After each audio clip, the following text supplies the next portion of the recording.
কাজ হচ্ছে কি তাদেরকে এত স্পিডে আমরা দিতেছি, ভলান্টিয়াররা যেন মনে হয় আমাদেরকে সাহায্য করতে। তা সত্ত্বেও বিলাতে বিলাতে আমাদের যে পাতাটা পক্ষ দেওয়া হয়।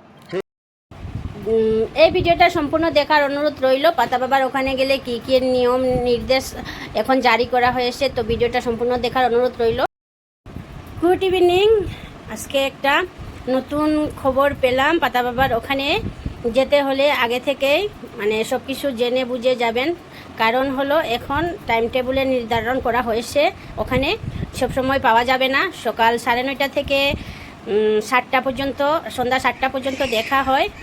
আর 2টা থেকে 3টা 1 ঘন্টার মতো লাঞ্চের ব্রেক আছে, ওই মানে টাইমে দেওয়া হবে না, বাকি 9:30 থেকে 7টা পর্যন্ত দেওয়া হবে। তো আমি দেখিয়ে দিই একটা বীর আজকে আমার মানে বাড়ি থেকে গেছে ওখানে। তো সন্ধ্যা 6টার পরে গেট বন্ধ করে দেওয়া হয়। সন্ধ্যা 6টার পরে আর কেউ লাইনে দাঁড়াতেও পারবে না, আর ভিতরে যেতেও পারবে না। তার জন্য সব কিছু জেনে বুঝে আগে থেকে মানে টাইমের আগে পৌঁছার চেষ্টা করো। অনেক দূর থেকে গিয়ে যখন গেটেই ঢুকতে না পেলে অনেক কষ্ট হবে। তার জন্য আমি ভিডিওটা দেখে দিই। আমার বাড়ির লোকেরাও এখন ঢুকতে পারেনি, কারণ 6টা পার হয়ে গেছে। আগে থেকে জানে না, যে যাওয়ার পরে হয়তো এই মানে জিনিসটা জানতে পেরেছে। আমি ভিডিওটা দেখে দিই।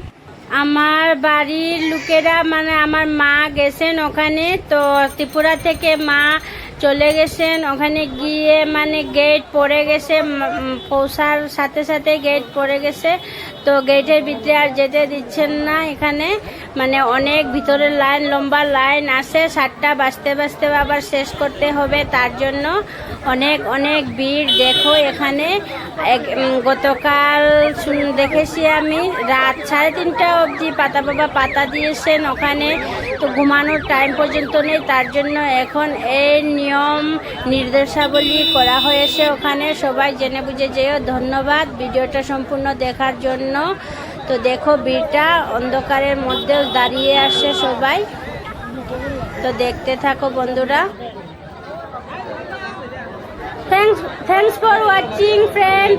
শেয়ার করে দিও ভিডিওটা, সবাইকে দেখার সুযোগ করে দিও। টাইম টেবিল সবাই জানে না, হয়রানি